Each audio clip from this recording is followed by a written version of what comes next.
Ngeri, Hamas menghukum mati 5 warga Palestina palsu yang ternyata berkolaborasi dengan Israel dan menjadi mata-mata Zionis.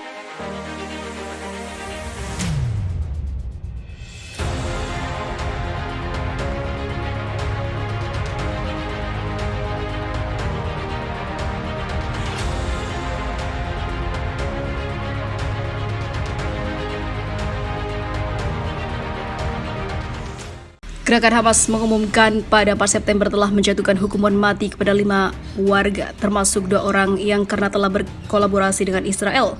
Hukuman mati untuk kerjasama adalah yang pertama dijatuhkan di wilayah pesisir Palestina dalam lebih dari 5 tahun.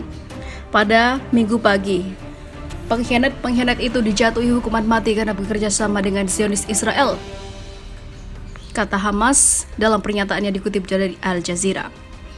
Pernyataan itu selanjutnya mengatakan bahwa para terdakwa sebelumnya telah diberikan hak penuh mereka untuk membela diri. Kementerian Dalam Negeri Hamas memberikan inisial dan tahun kelahiran 5 orang itu yang telah dieksekusi, tapi tidak memberikan nama lengkap. Orang yang dieksekusi itu terbukti bekerja sama dengan Israel adalah seorang yang lahir di tahun antara 78 hingga 1968. Pelaku diketahui dijatuhi hukuman mati karena memasok Israel dengan informasi intelijen yang menyebabkan warga sipil menjadi sasaran dan dibunuh oleh Zionis di tangan pasukan penjajah itu, tambah pernyataan itu. Sementara itu, 3 pelaku lainnya dijatuhi hukuman mati secara bersamaan. Sejak Hamas menguasai Gaza pada tahun 2007, pengadilan telah menjatuhkan hukuman mati kepada puluhan orang yang teridentifikasi melalui ataupun melakukan kolaborasi. Hamas telah menjadi pemimpin de facto jalur Gaza sejak 2007 setelah mengalahkan dominasi Partai Fatah pimpinan Presiden Mahmud Abbas dalam pemilihan parlemen. Hamas kemudian melakukan ataupun mengeluarkan Fatah dari Gaza ketika partai sekuler itu menolak ataupun mengakui hasil pemilihan parlemen. Hamas dan Fatah telah memerintah wilayah Palestina yang diduduki di jalur Gaza dan satunya di tepi barat masing-masing sejak saat itu. Hamas didukung mayoritas rakyat Palestina. Sementara keduanya dikabarkan kini dalam kondisi baik dan dibantu Rusia untuk mengatasi segala ancaman dari Israel. Hamas dan Rusia bersatu gebuk Israel. Kelompok Hamas diklaim bersama Rusia untuk bersatu melawan Israel di Palestina. Pernyataan itu disampaikan Hamas saat kunjungan delegasi ke Moskow. Mereka disambut di Wisma Tamu Kementerian Luar Negeri Rusia dan menggelar pembicaraan. Delegasi Hamas di Moskow saat itu dipimpin Kepala Biro Hubungan Internasional Musa Abu Marzouk. Ia didampingi oleh 2 anggota Biro Politik Hamas, Fatih Hamad dan Hussam Badran, seperti dikutip dari Al Monitor. Kedatangan Hamas itu bertepatan setelah terjadi ketegangan antara Rusia dan Israel terkait agresi di Ukraina. Kementerian Luar Negeri Rusia buru-buru bereaksi atas sikap Israel itu. Dalam sebuah pernyataannya, seperti diketahui, Kemenlu Rusia menuduh Israel mengeksploitasi situasi di Ukraina untuk mengalihkan sorotan dunia terkait konflik Palestina versus Israel yang dinilainya tak pernah selesai dan malah makin memanas.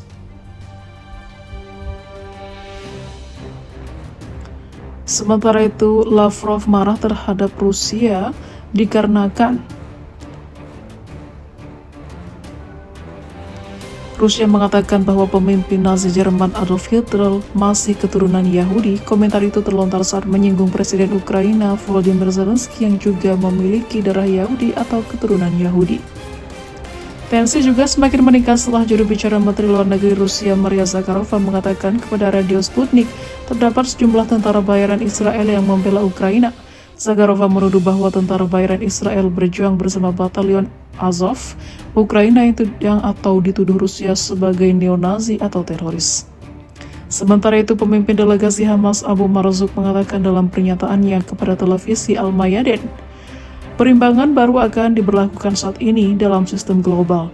Ada peluang untuk mengubah status quo dalam sistem global demi kepentingan kelompok yang tertindas, ujarnya. Hamas meminta bantuan Rusia untuk mengebuk Israel dalam ketegangan yang terjadi antara Israel versus Palestina. Meskipun Rusia sendiri tengah menghadapi Ukraina dalam invasi yang berlangsung hampir 200 hari ini.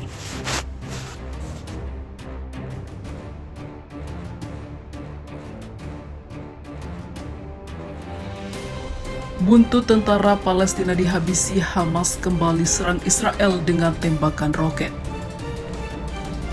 Tentara Palestina dikabarkan kembali melakukan serangan udara dengan menembakkan roket ke langit Israel.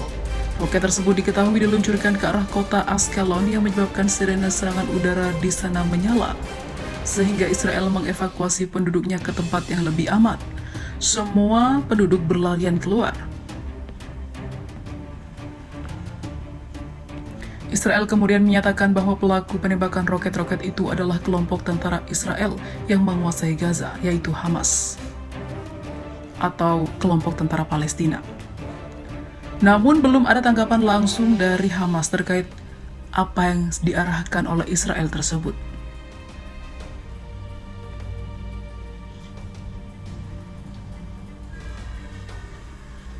Menanggapi serangan roket itu, pasukan pertahanan udara Israel melakukan penyerangan kembali ke sejumlah sasaran untuk Hamas di jalur Gaza, kata tentara Israel.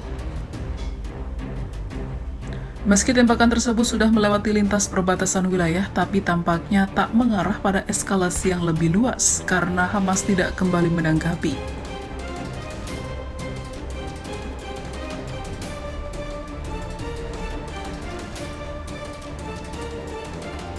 Akan tetapi tindak kekerasan di tepi barat yang diduduki Israel telah beberapa bulan terakhir memang sudah meningkat.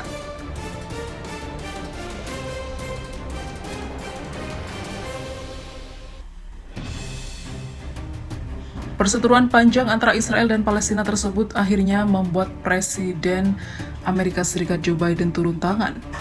Joe Biden mengatakan akan melakukan pertemuan dengan pemimpin Israel dan Palestina dan melakukan kunjungan untuk menghentikan eskalasi ini. Apakah ini akan berhasil dan mengakhiri perang dari kedua negara ini?